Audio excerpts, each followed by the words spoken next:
Hi there, welcome back to my channel, Tales from the Fifth House.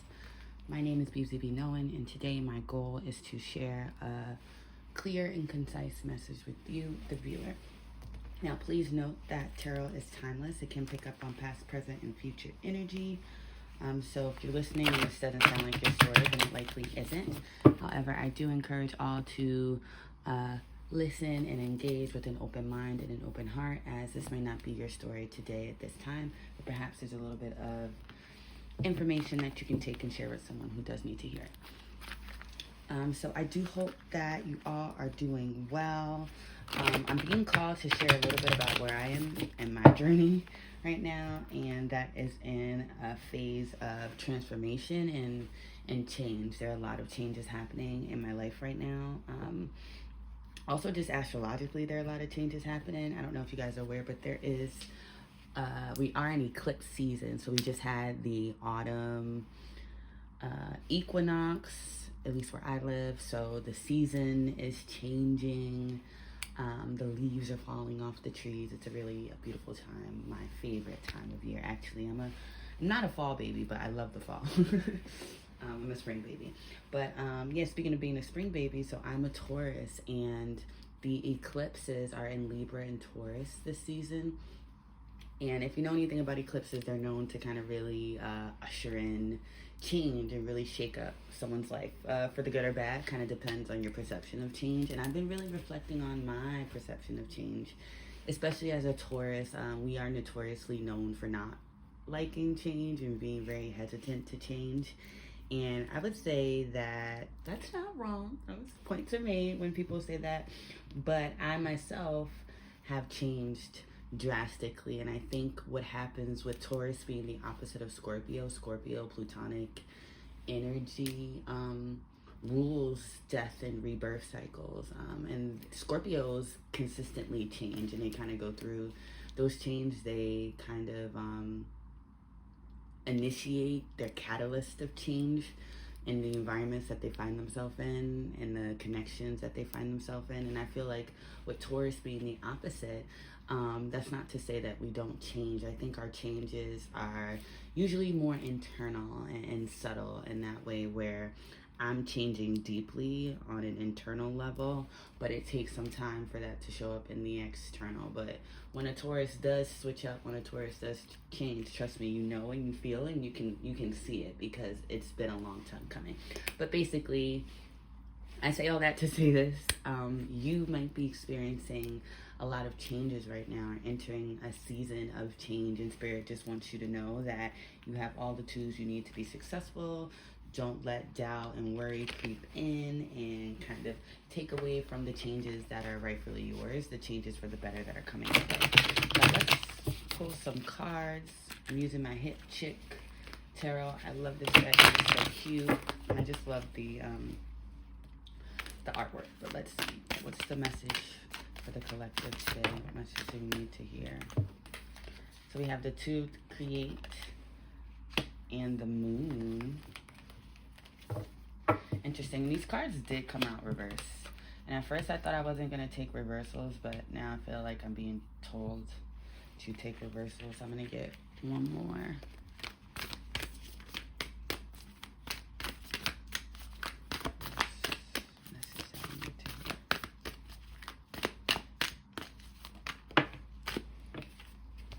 Okay, we have the Lovers, and underneath that we have the Two of Think, also in reverse. And bottom of the deck energy is the Child of Create, also in reverse. So I'll start with the bottom of the deck energy. This would be the equivalent of the Page of Wands, and it's coming out in reverse. And then we do have the Two of Create here, the Two of Wands, and the Two of Think here. So lots of twos. 22, 22, 222. You might be seeing a lot of twos. And we have the Lovers here. So this is really 222 in my opinion. Not that this is a 2 card, but the Lovers usually is a card of choice and making decisions. And I feel like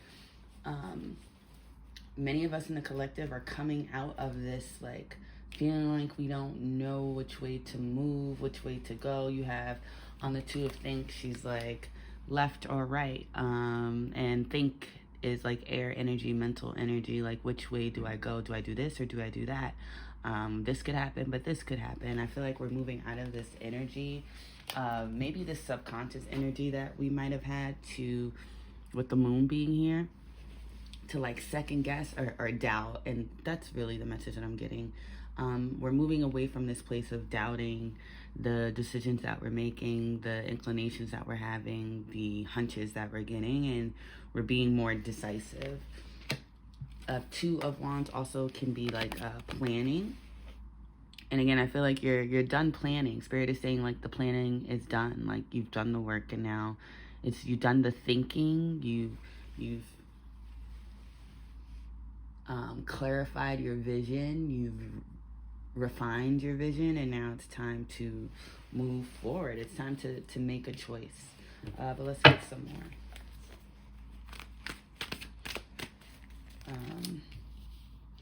Again, 2, 2, 2. Twos could also be like, I think twos, excuse me, in numerology. I said tools though. So again, maybe if you're like worrying if you have enough, like you do, and Spirit is saying like, don't be fooled. Don't let your doubts kind of trick you.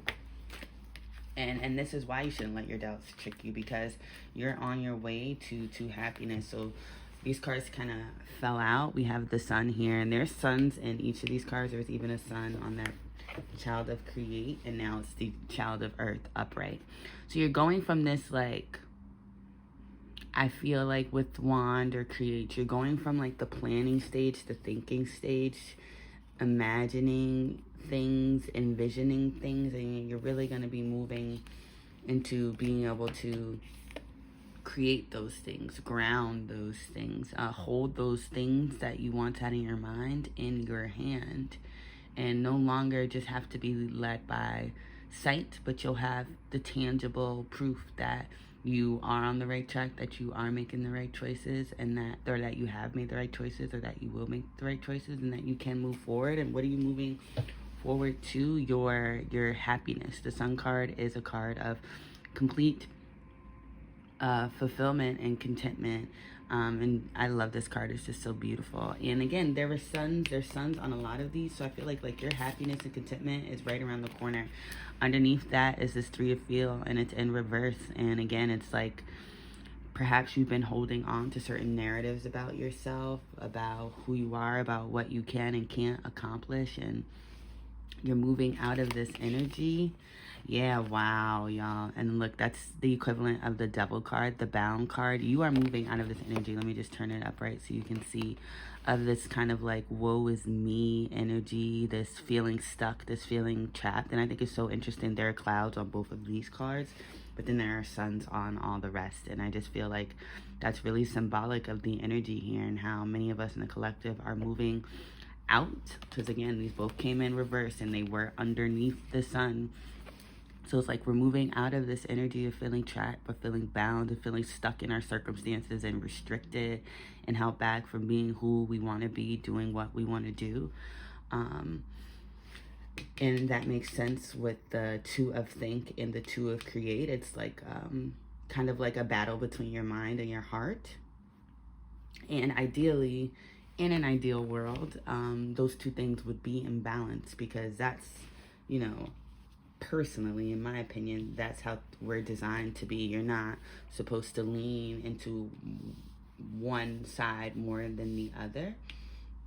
If you want to think about this as energies, masculine versus feminine energies, and you know, this is not about gender. We each carry these energies within us, and ideally you want them to be in balance. There are going to be occasions or situations, circumstances that cause for more energy than the other, and you as an individual want to be able to know how to you know, move in and out of those energies, because they're both a part of you. But back to these cards, I really feel like we are coming out in the collective of this. This would be the Knight of, the Knight of Cups and the Devil card. So I just feel like we're really coming out of a darker period. Some people might have even been experiencing the dark night of the soul, or just like feeling like things are not going your way. But And again, once you make a choice, we did have the twos here, and I think I was saying in numerology, I believe twos, I want to say tools again. Twos represent choice. They represent union, partnerships, and things of that. Maybe you're going to be meeting someone or who, and this doesn't have to be romantic, it can be platonic as well, who's really going to help open you up to seeing the kind of options that you really do have readily available to you, and it's going to help you to make this choice. But overall, I just feel like many of us in the collective are coming out of this devil energy, this bound, feeling stuck by our circumstances, maybe being in a bit more emotional energy. And not that being emotional is a bad way, but it's a bad thing, excuse me. However, our emotions are meant to be temporary, and sometimes we hold on to emotions that don't serve us. And like, she's literally holding on to this heart pretty tightly, and I feel like perhaps we've been holding on to memories and mindsets. It's what I get heavily with this bound card. Just holding on to things that no longer serve us because of an emotional attachment to them, and maybe you're realizing that you're better off without holding on to these things. I also find it interesting, we have the Death card here at the bottom, and I was talking about Scorpio, Plutonic energy being the opposite of Taurus, and how Scorpios go through many deaths and rebirths, and underneath that we have reborn and reverse as well. So I don't know, maybe you've been fighting a death and rebirth cycle, excuse me, and Spirit is saying like to let it happen, to let things change. And it's funny because we have the sun here again, but to let things change, to let things die, to let things go, let the chips fall where they may is what I'm hearing, and trust that the outcome is going to be one that's in the highest good of all. But let's get some oracle cards to kind of flesh out this message. I do feel like essentially many of us in the collective are moving out of darker times with all of this sun imagery, and you might want to look up the sun. This could be Leo energy. Maybe you have that prominently in your chart, but even if you don't, maybe like sun symbolism, maybe get more sun, especially with the seasons changing. At least where I live, I'm gonna go for a walk in a few minutes just to make sure that, you know, I'm still sunbathing before it gets too cold, still kind of enjoying that. Yeah, so that's just like a sidebar, but let's get some sacred oracle symbols. Wow, look, you guys, I cannot make this up. We have death, change. It's here, and that's essentially like twice now. And with this, and at the start of my video, I told you I was very much so called to just speak on the many changes that have been going on in my life, and how I think it's not that I was afraid of change. It's just like I'm someone who champions comfort, and oftentimes to my detriment.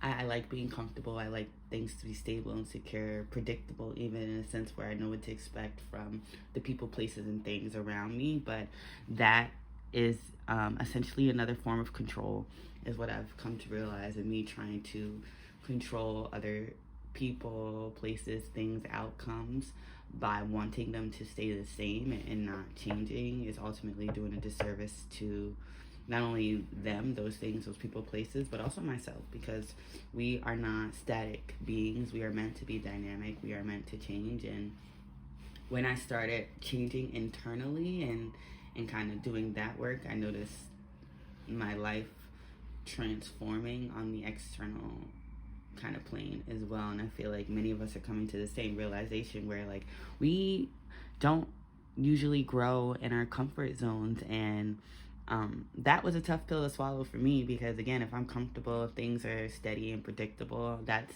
in those moments I feel like I thrive, and that's something that again I really enjoy. But if I'm being completely honest, a lot of growth happens outside of our comfort zone, where we are uncomfortable, and we are forced to move, think, and be different. And I feel like that's the message here. Spirit wants us to get comfortable with the uncomfortable. And that sounds really silly and oxymoronic, but it's true, because when you can get comfortable with the uncomfortable, when you are able to adapt and also just accept that things are out of your control, which is something, especially for a Taurus, easier said than done, but I do feel like that's the overall message here. I'm going to read from this book. I'm being called to read about the death card. Maybe there's an extra little nugget here. So before I get into some dice, here's what we have. The noticeable end of a cycle or situation. Grieving and mourning a loss in order to heal. It is time to watch the old way leave itself in the past. Allow feelings of grief or sadness to move through you with ease. And I spoke on that earlier. Not holding on to hurt and pain of the past, letting it go, but keeping the lessons that those negative experiences taught you, but not holding on to the negative feelings that we attach ourselves to, because all that does is take away from what we can experience now and in the future. Meditate on this when you want to honor an ending, a loss, or letting go in your life with grace. Without death, there is no life, and vice versa. And I'm going to say that again. Without death, there is no life. So if you're someone who fears change, as I have been guilty of in the past, then you are essentially stifling yourself and those around you, because you're not truly living. You're not going through those cycles that we all must go through in order to be really dynamic, full human beings, or really spiritual beings having a human experience, and we're meant to go through all of those cycles. It says skull and rose. The skull and rose symbolize all that is sacred in life and death. So really, really clear message here, friends. At the bottom of the deck, we have focus. And again, I just, with number 24, again, I just feel like it's time to change. Spirit has given you the vision. Spirit has laid out the framework. You've done the work collectively. I know I just said that, but like collective, you've done the work. And now it's time to embrace the change that you essentially asked for, that you've manifested, that you've been creating internally. Now it's time to accept that on the external, to not fight it. But I'm going to roll some dice. First, I'm going to roll some zodiac dice. This could be extra confirmation or just more insights into the energy that's present here. So we have Cancer. Kid you not. Scorpio is on the board, friends. Cannot make this up. And we have Aries, which is interesting. I'll get into why I find that interesting in a minute. And then I'm going to roll some story cue dice. And this is really, I've been noticing as I've been doing more readings in person, I feel like the story dice are really for like you to also look at and like what comes to mind. So I'm going to hold off on my own thoughts first, but just hold these up. So we have this arrow. We have the dice. See that? Ooh, the dice just flipped to this like shadowy figure, but it was on the dice. And then we have this parachute. So I want you to think about the symbols that come to mind, or the thoughts that come to mind when you see those symbols. And I want to quickly just get into the astrology before I close out. So we have Cancer, Aries, and Scorpio. So we have two cardinal placements, cardinal being like the first signs of those elements. And then we have Scorpio, and again, I've been talking about Scorpio being the opposite of Taurus, and I just feel like many of us are being called during these eclipse season especially to lean into that scorpionic energy, to honor the cycles in our life. And that means letting things go when they no longer serve you, letting things actually end, and not like holding on, as we have kind of symbolized here, holding on to things that no longer serve us. I feel like that's just confirmation of this whole reading, that like this is really truly about a death and rebirth cycle, and accepting and ending so we can start anew with something more beautiful at that. We have Cancer, so this could be dealing with matters of the home. Cancer rules the 4th house. Family matters. It's not always the case, but just throwing that out here. And then we have Aries, and when I think of Aries, I think of Emperor energy. Aries is the first card of the zodiac, the first sign in the zodiac wheel. It's the beginning. And it's interesting because we've been talking about these cycles, and I feel like we're at the prefaces or the end of a cycle and about to start afresh and anew. And Spirit really just wants us to enter this cycle not carrying any baggage that no longer serves us, and trusting that what we have left or lost, or what we are giving up, is nothing in comparison to what we gain from this. But I think I'm going to leave it there. Thank you so much for spending some time with me. I do hope that this message resonates with you and that I'll see you in the next one. Bye.